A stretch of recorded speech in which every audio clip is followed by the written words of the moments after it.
All right, so I think we're going to go ahead and get ready to start. I just want to welcome everybody to April's Coordinator Connection. I'm really excited about today's topic. We're talking about building Aspire culture at your sites, as well as, and more specifically, talking about the relationship building that's essential in an Aspire program. And so today we have one of our coordinators who is going to be taking the first half of this afternoon's presentation. Um, Kate Solis is from Ridgeview High School, and she has been an Aspire coordinator there for 5 years. Previously, she worked at Crook County High School for 4 years as an Aspire coordinator, and she has her bachelor's degree in human development and family science. And she was actually a Ford Scholar. So that's really exciting. Her daughter also received the Ford Scholarship.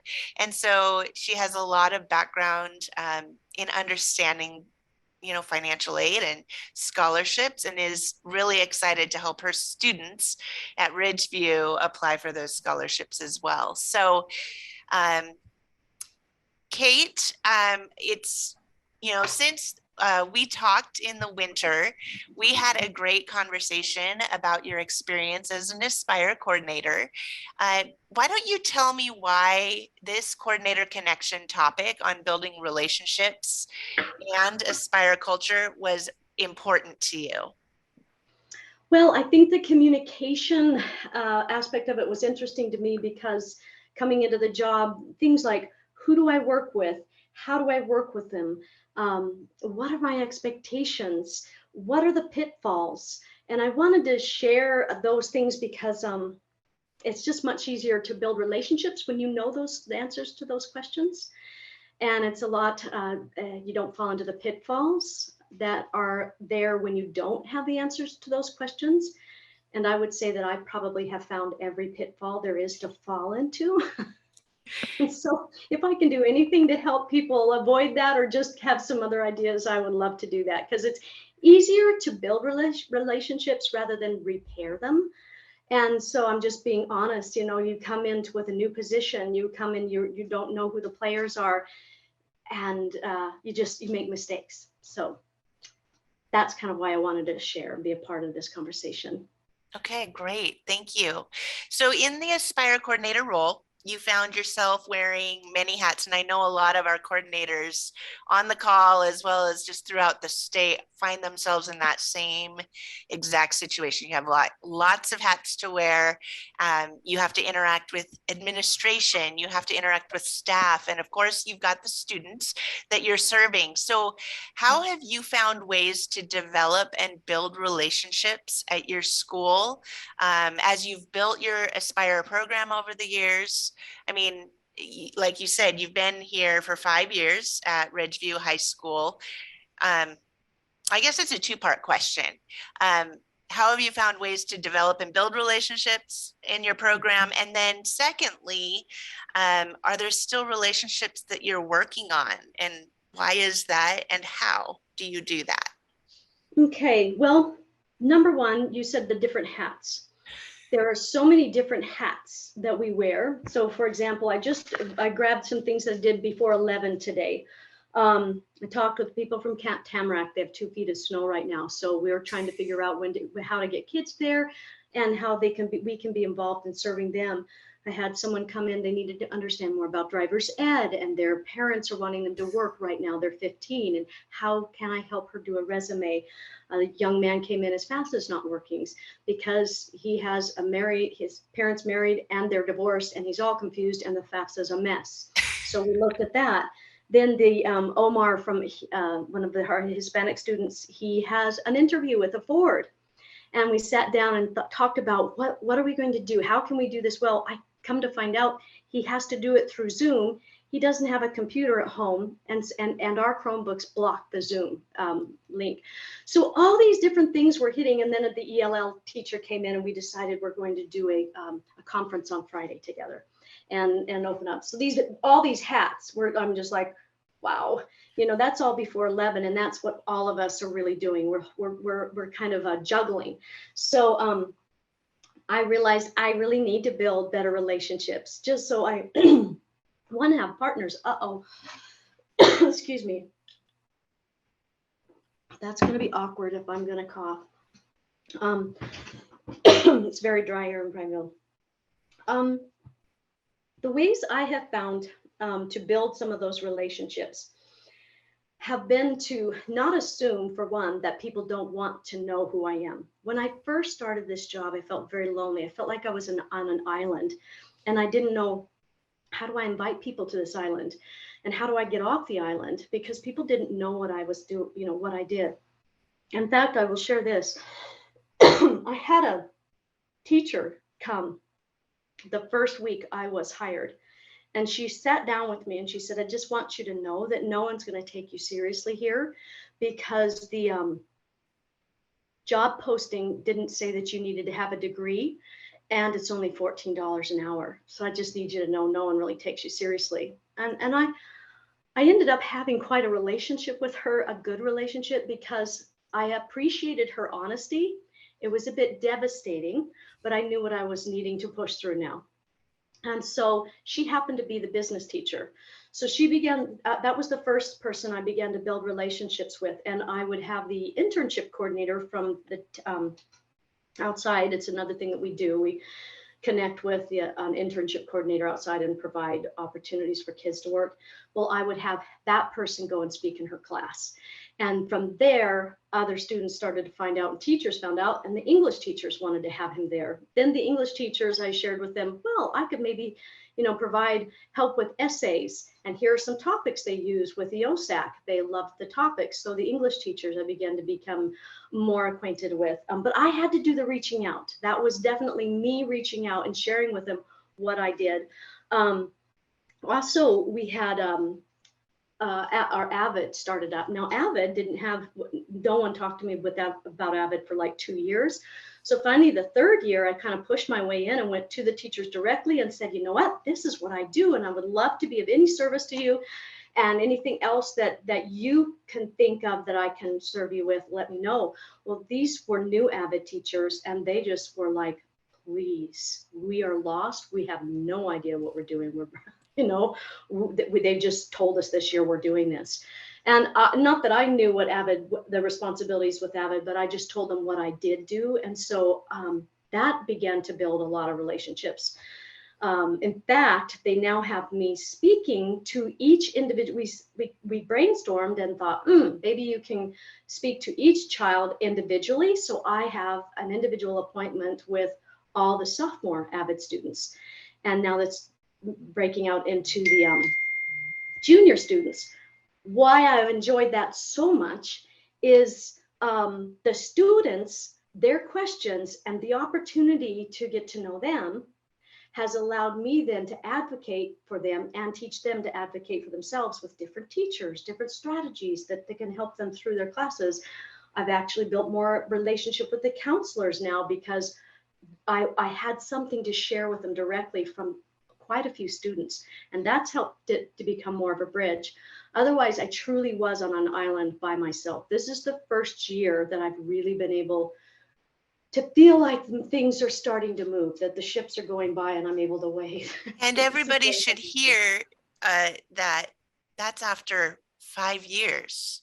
And so Yes. don't expect something to happen immediately, right, Kate? Oh, yes. And I am so grateful that I went to a retirement class that said, you can't retire, Kate, because that gave me the means to go, you got to pull your stuff together and really start reaching down deep to create these relationships. Because I'm not sharing with you some of the very devastating things that have gone on, to where I have cried, I've been alone in the bathroom because I have no partners. And I will say that after 5 years, this is beginning to work well. In fact, I would like to share with you why the importance of the student relationship. With these one-on-one student relationships, one of our students, she wanted to do photography. We talked about that. I was one of her subjects. She was also in the yearbook. Well, the teacher for yearbook was like, who is this college and career person? We started building a bit of a relationship. She later then became the high school success coordinator last year. She is now our vice principal. And she has kicked into grabbing me and she said, Kate, next year, totally different. You're going to be in all the AVID meetings. You're going to be in this and that. And I'm like, oh, wow. I had no idea that this one student would be the bridge to this VP. And she didn't know she would be the VP either. I'm laughing because the truth is the best thing about my job is that they leave me alone. And I get to do a lot with that. The worst thing about my job is that they leave me alone. And so I have this, so next year will be a new thing for me, not to be left alone at all. We'll see how that goes. But I just know now how important it is to have those relationships. And it really helps if you have some person in your corner, even if it's just one, who is in some position of institutional power, but just give it time. And anyway, I'm digressing, aren't I? No, that's okay. I'm so sorry. No, I think you've answered some of the next question, but let's ask it anyway and see if you have anything to add. When talking about building relationships at your school site, what have you learned and what has helped you survive on your Aspire Island?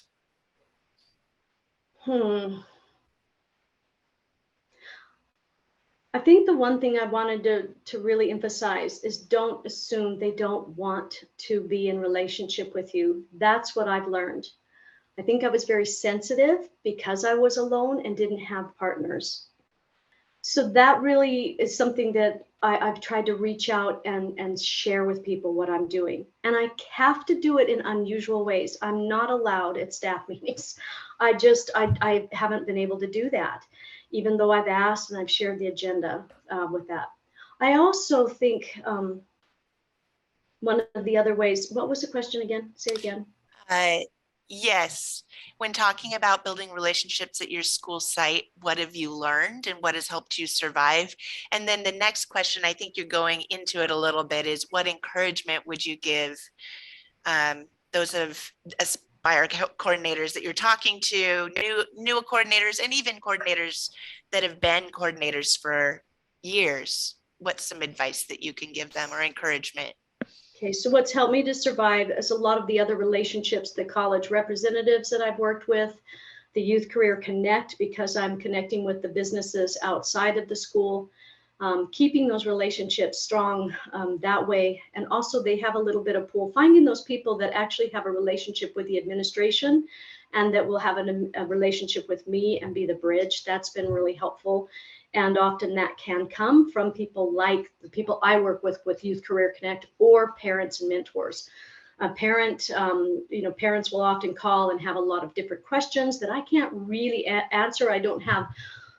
I'm the bridge between them and the administration. And oddly enough, that creates a better relationship with me and the administration because they see that I'm supporting them, but I'm also supporting the parents. And it's a nice position to be in, I feel, when you're an Aspire coordinator, because you're kind of everybody's fan. You're the students' fan, you're the parents' fan, you're the mentors' fan, you're the businesses' fan, and I'm learning to be even the awkward educational system fan, because it's what we have to work with.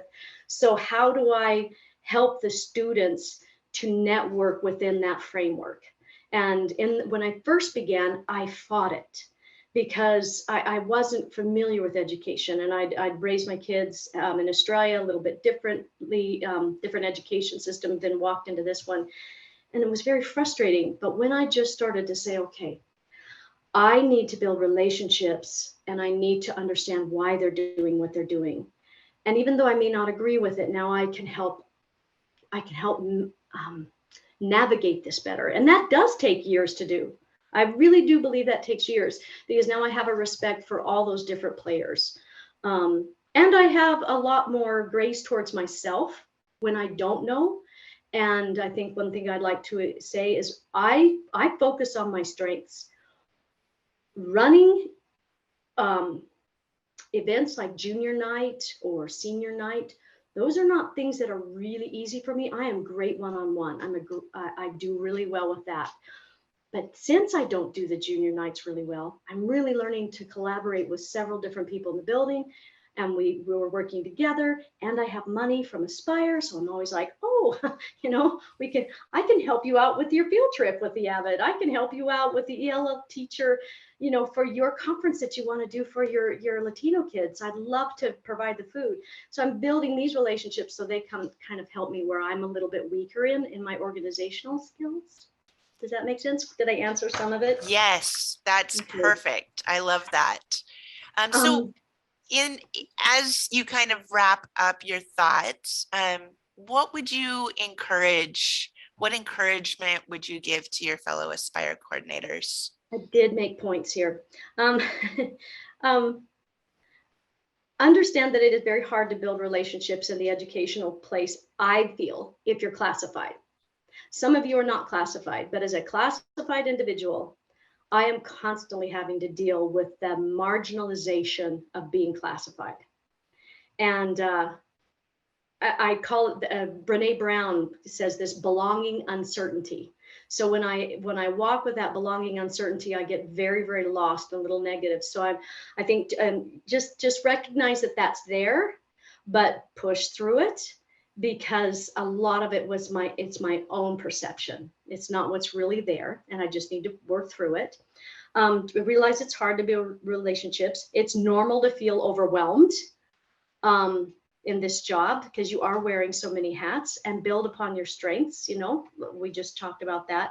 Identify 1 or 2 people in your building that can listen and support you. So I go to the lady who was the original Aspire coordinator there, and I can just download with her. She doesn't need to fix anything. I can download. And I really appreciate having at least 1 adult in the building that understands what I do.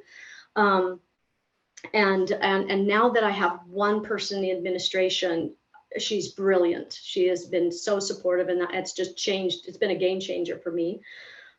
Take your coordinator connections, these things seriously, and identify those coordinators that you're listening to that make sense to you, that you feel like you can connect with, and try to build that relationship. I think that has really helped me. Learn to reach out to other resources. That's obviously, community colleges, mentors. I also took time during COVID to do through the National Career Development Association. I did a school advising and global facilitating certification, and that was wonderful because I did a one-on-one with a teacher for 126 hours, and that gave me a lot of credibility in myself, but also with the administration. And I asked them if they would pay for it, and they did. So that was wonderful, so that also showed them that I wanted to do some professional development. So I would encourage you to go to your administration and have some ideas of what professional development you could be involved in. Don't ask them, have it ready for you. And I would go to the National Career, that's where I did the National Career Development Association, and advocate for yourself. Do not give up advocating for yourself. I've had 4 supervisors in the 5 years I've been there. And one of them knows what they're doing when it comes to college and career. What I'm doing. I would say only 1.5. I would say. And so I had to continually advocate for myself, advocate for the vision that I had, and reach out around the state to understand what they're doing, so that I had some background to just, share that with them. I think that's really important to do that. So those are some of the things, and invite people to your island as much as possible, and only do Costco cakes. Only do Costco cakes. Awesome. Great helpful hint there. Kate, I have one last question for you. And because you kind of brought it up in that last section, you talked about connecting through coordinator connections, but you've been to the fall Aspire conference when we had it in person, right? Mm-hmm. Yeah. Could you tell individuals a little bit about your experience there, the breakout sessions, how you were able to rub shoulders with other coordinators, and why that's important? Because we will have an in-person event in the fall, and that is coming up. So if you could just give everybody a little heads up and encourage them to mark their calendars when those dates come out. Okay, I think it's imperative to do that because I think the relationships we build together have a lot, provide stability when you're back in your own other area, your other areas. I have a my daughter's boyfriend. Her father works in a private school in Portland, and it's the same size as Ridgeview. And they have two people that do my kind of work, our kind of work, and they're professional counselors, college and career counselors. That's all they do. And so the seriousness of our work is not necessarily taken seriously at a public school. Maybe in your schools it is. But when I hear about what's being done in a private school, this school happens to win a lot. It's the Jesuit school. Probably shouldn't say who it was, but I just they can provide the means for these kids to have that kind of professional help and level of help. And we have to kind of beg for it sometimes. At least that's been my experience, that it's, and so when I can get together with colleagues that have a variety, a vast array of experience, I just feel encouraged. I get educated. I'm around, and often some counselors from other schools will come. And so I'm always asking, so how do you work with your Aspire coordinator? What could we do differently? I just think it's a great place to network and get together. And you always have great breakouts. I've always learned when I've gone, and I've really missed that part. Yeah. I really missed that for Well, professional development, and it's nice to get away. I'm yes, sorry. it sure I live is. in Pineville. Come on. Well, we are really excited to be putting on an in-person fall conference the end of Awesome. September next year. On the east side, it will be on the 29th of September, and we will have another event on the west side on the 23rd of September. We don't have locations at this time, but that will be coming soon. So we're really excited about that. As we transition, I am really excited. Thank you so much, Kate, for sharing your You're wisdom, welcome. your background, what you have learned from your experience as an Aspire coordinator in building relationships and building culture at your school. I am going to real quick share my screen. And I have a little bit of additional information to share with you today as we wrap up. And then I'd love to open it up for questions or discussion at the end. But one of the things as Kate walked through her experience as an Aspire coordinator, one of the things that she really focused on was this idea that there's so many relationships that we are a part of. We wear a lot of hats, we have a lot of responsibilities, and we build relationships with not only students, the college reps, the industry representatives, but we have important relationships within the site, within the high school that we are a part of, or community-based organization that we're a part of, where we need to build relationships with staff, with administration, and obviously the mentors and students that we serve, as well as the teachers. And so as we're going through my presentation, I want you to think about those things, some of them that Kate shared that she brought up in her own experience, but I kind of brainstormed a few of the different ideas of what are the obstacles that each of you face. And I know we come from very different locations, big schools, small schools. Some you've been in your position for many years, and others you have just started. And so the obstacles will range. And honestly, in some cases, they repeat themselves over the years, even if you've been there a long time. With the transition of staff, with the transition of administration, you may find yourself starting all over again in your situation. And so these are a few of the things that I come up with, but I just want you to think about those things. What are the obstacles that you face in your school, at your site? And then as we go through the rest of the presentation, consider ways and ideas that you can go beyond those obstacles and hurdle them, so to speak, and find ways that you can actually work within your site in a very positive way. And so we'll talk a little bit more, but three of the things that I really want to focus on is, and figuring out where you might start, is there are three things that I have found essential and very important as you build relationships. The first one I'm going to talk about is listening. I think especially when you're new, but if there's a transition in administration, or learn and get to know new teachers, it's always important to listen, and listen well. What are the needs in your school? Are there new initiatives that your administration is rolling out? I remember when I was a coordinator, my administration rolled out this plan to become an AVID demonstrations school by the year 2020, which COVID hit and that didn't happen, but they should make their goal by this year.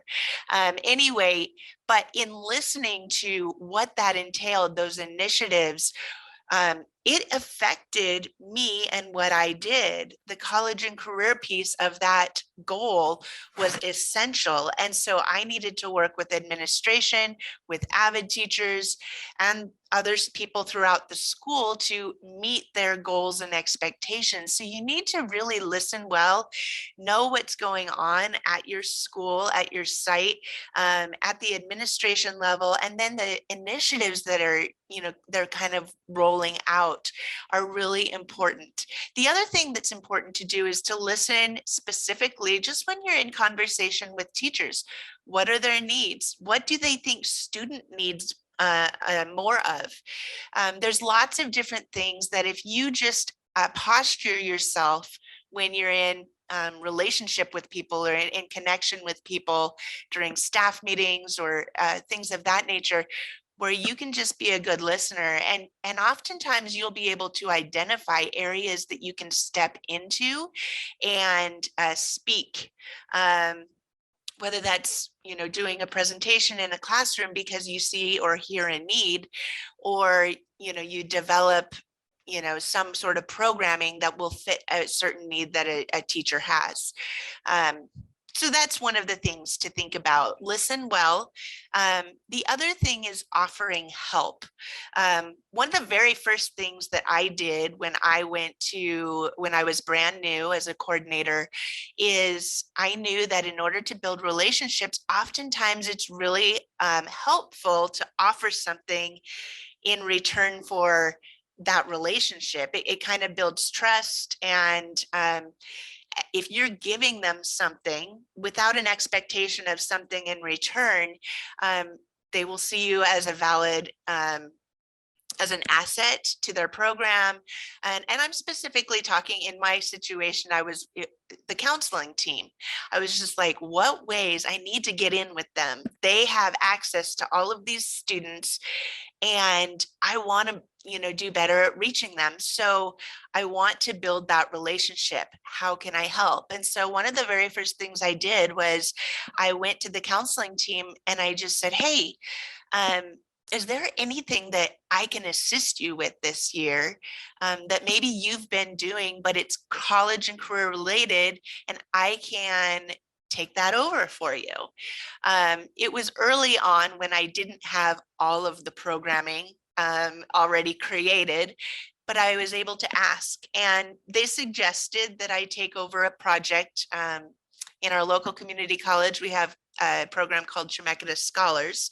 And so for all students with a 3.5 GPA or higher, they can do a scholarship that would give them free tuition for up to 18 credits a term. And they say every year the counseling team has been pulling students with a 3.5 GPA or above and pulling them out of class and giving them the information. And it would be great if you could take that. And then as the Oregon Promise started, I said, well, great, I will do the Chemeketa Scholars Project, and I will pull students with a 2.5 GPA and higher and talk to them about Oregon Promise. And they were so excited. really helped my with the counseling team and built that trust and relationship. It also showed them that I knew what I was talking about and that I was experienced. And so that's just one example, but I'm sure that there are many other examples that you have done or could potentially offer to teachers doing classroom presentations, like Kate talked about, her English teachers, talking to them about essay prompts, and then talking with the students in a classroom presentation setting, working with them to help build their essays. So things like that can happen. The other thing that I found important and that I've heard really works well is by creating space to build culture at the school site. So making a time to foster relationship with staff can also then help nurture and foster relationships with students, as well as creating a career and college going culture at as as a whole. One of the things that is a great idea, and I think it would be something that would be really easy to do, is to have once or twice a year, maybe in the fall, you could think about inviting, or even in the spring before you leave, inviting your staff, all of your high school staff, to come to the College and Career Center, or talk with your administrator about doing a short activity with your staff that could help promote Aspire culture site-wide in the future. And an example of this would be, we've created a template that we're going to send out to you all as an activity that you can do with staff. So this can be licensed staff, classified staff, all together working on and basically provide these types of little templates that they can fill out and then have them placed outside of their classroom doors for the next school year. So that way, every student walking into their classroom, they'll see the teacher's name, where they went to college, what they majored in, their favorite class in high school. So it's relatable, right, to the student. They'll be able to share what their first job was. I love seeing these, out and about, because it's fun to see, oh, that teacher was a janitor for their first job, or they flipped burgers at McDonald's. You never know. And honestly, not only does it build team as far as the staff goes, but also it builds a culture within your high school to kind of, this is college talk. We're going to talk about what we do, what our future plans are, what our careers have become, and then also encourage classified staff to do this activity as well and put it up in their spaces that they serve students. So whether they went to a trade school, college, served in the military, and if you have teachers that served or are serving in like the National Guard or in reserves, having two different signs outside their room would be appropriate as well. So this is just a great activity, great way to build relationship with your staff, give an opportunity to introduce yourself and get to know them, what you do, and then provide an opportunity to create a college and career going culture at your site. So anyway, we will be sending those out to you, and we hope that maybe you might take advantage of those.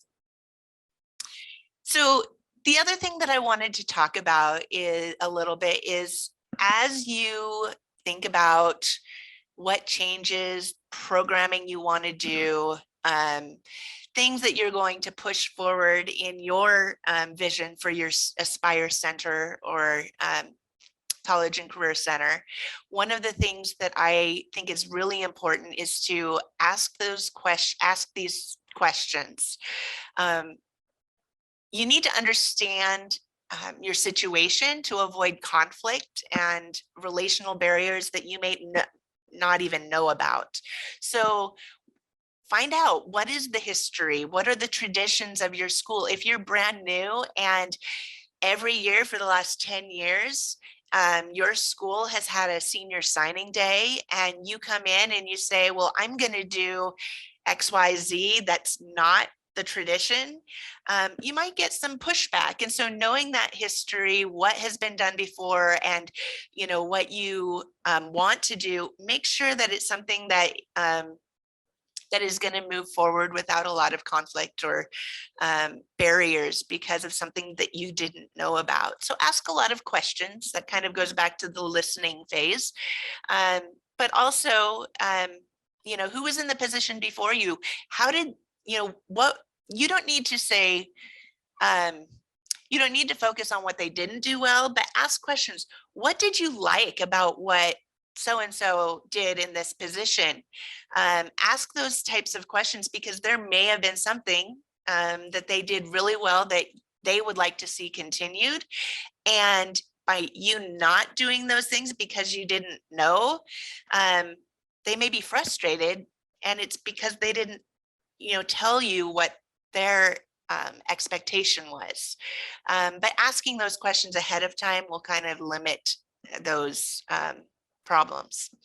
And then how has career and college readiness been integrated into your school culture in the past will help you respond to what you're going to do moving forward. And then it's very important to be clear, having conversations with your supervisor, the administrator that oversees you, to talk about their vision, the school's vision, those initiatives, school initiatives that I was talking about before. If there's something like that that you need to fall into and line up with and align with, those are important things to know. So know what your priorities are. Elements of good workplace relationships, these are just very simplistic, and some of the things that both Kate and I have already talked about, but something that you can take a look at. Understand your strengths and weaknesses, schedule time to build relationships, ask questions and listen, offer assistance, know when to ask for assistance. Don't be on that island alone. Ask for help when you need it. Appreciate each staff member's role. That is really important, because we're all doing our part, right? And so make sure that you are appreciating the input and what everybody's given to career and college readiness at your school. An important piece is, when you say you're going to do something, do it, follow through. That integrity will build trust and take you far. And then be present. Just be open, open up your space, invite people in, share your vision, and then just move forward. One of my very favorite memories of my first year as an Aspire Access Special, or as Aspire coordinator,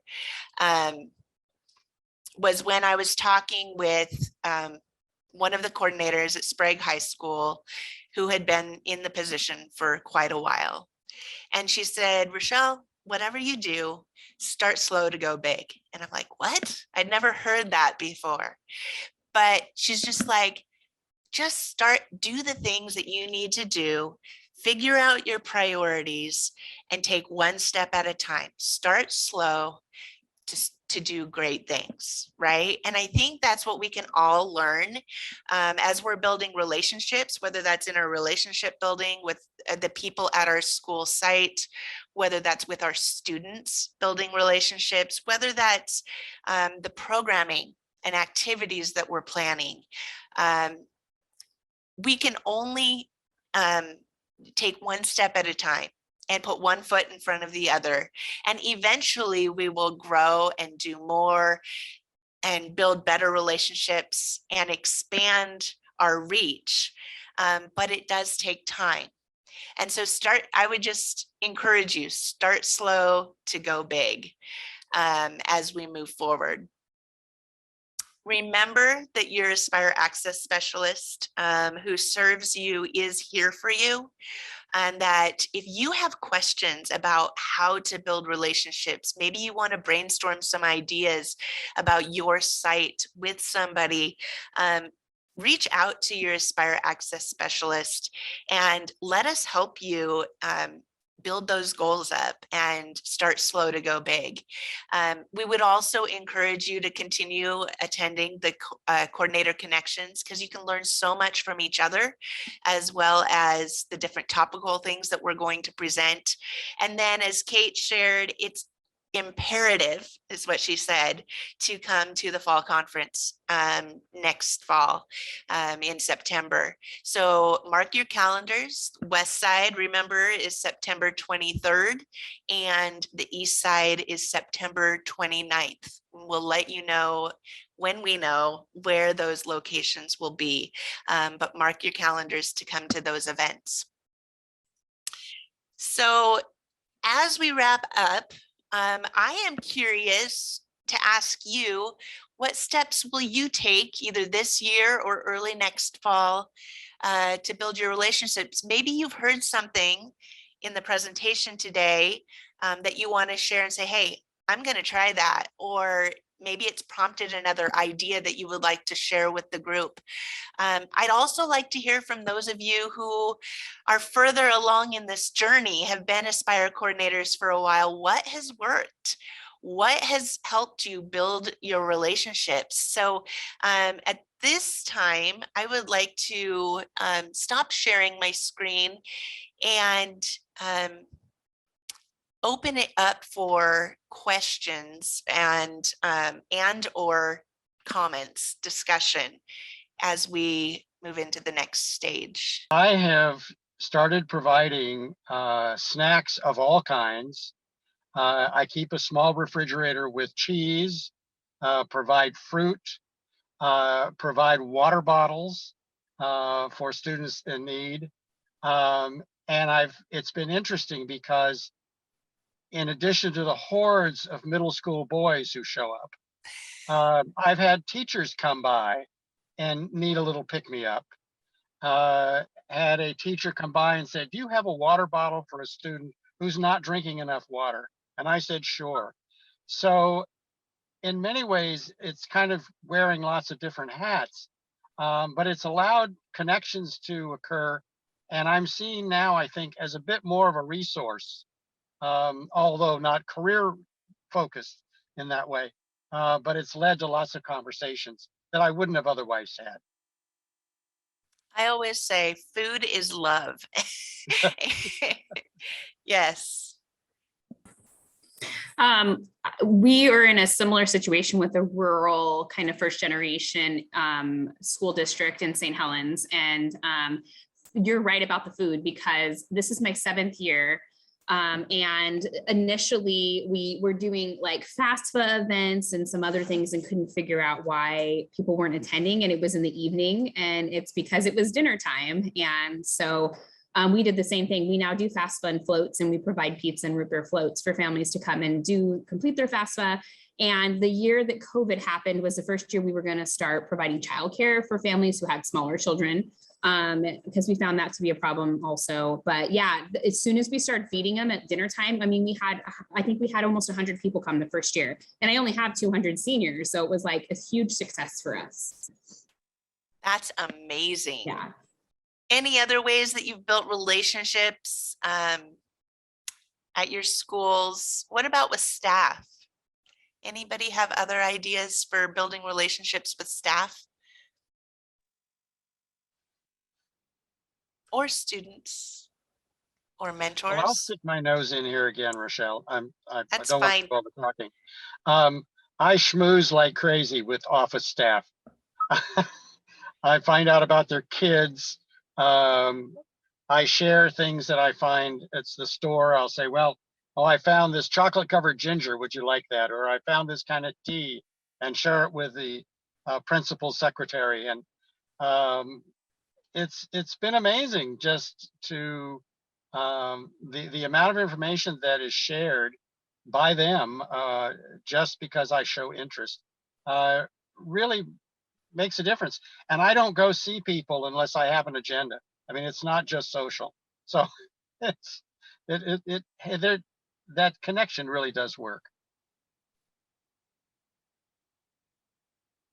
So you're giving them something and offering them something, and then you say, oh, and by the way. Oh yeah, by the way, what about that list of freshman students? Is there a way to resort that? Exactly. Excellent. What other ideas do you all have for building relationships? Well, I showed up late, so sorry about that. No, we're thank you for- forecasting. We're forecasting right now, so it's kind of chaotic. But busy time of year. I showed up while you were talking about I think their door signs about where we went to school and what we did. And years ago, I started putting up a placard that says, ask, and then the name, ask Mrs. Tucker about and the school. And I put all the logos on there, you know, so like for me, I went to Humboldt State in California. So I said, ask Mrs. Tucker about Humboldt State University with the logo. And then we also have another door placard that talks about what I did, what I've done in my life that has made me college and career ready. And so it's a, you know, a thing where we can talk about what college we went to. That's another place to put that. But also, what did I learn in high school that made me college and career ready? Or what did I learn in college that made me college and career ready? Or what did I learn, you know, and everyone came up with different ideas. And what I did was I had them all just create their own what did I learn thing. And then I would print it off on my color printer, laminate it, hang it outside their door. I had them all tell me what their alma maters were, anywhere that they got a degree. And some of them, of course, got 3 or 4 degrees. And so we put all the colleges on there. And now, I mean, we started doing this probably 10 years ago. And now every year, everyone is asking me, I want one of those. I want one of those. So we have kids notice them, you know. The other thing we did during COVID, because our staff was feeling disconnected when we came back, was we started a Care and Connection Committee here at school. Of course, I was part of that. And so every month we do something for staff, not just for kids. And so, you know, we've done things where, you know, we've done food. Of course, food is always a hit, but there are people that, you know, can't eat chocolate or don't choose not to. And so we have non-food things. You know, I've gone onto Amazon and bought little teeny tokens, you know, magnetic bookmarks that have affirmations on them, or buttons or magnets. And you walk around school and you see them on people's whiteboards or on their books, or so that has really been positive. We also bought, we're the Wildcats, so we have a paw print as our logo. And at the beginning of the school year, we bought 500 magnetic paw prints that are like 3 by 3 and put them on all the lockers, on all the metal, and kids love that, you know. So, you know, we've done a lot of that kind of stuff. That's awesome. Those are great ideas.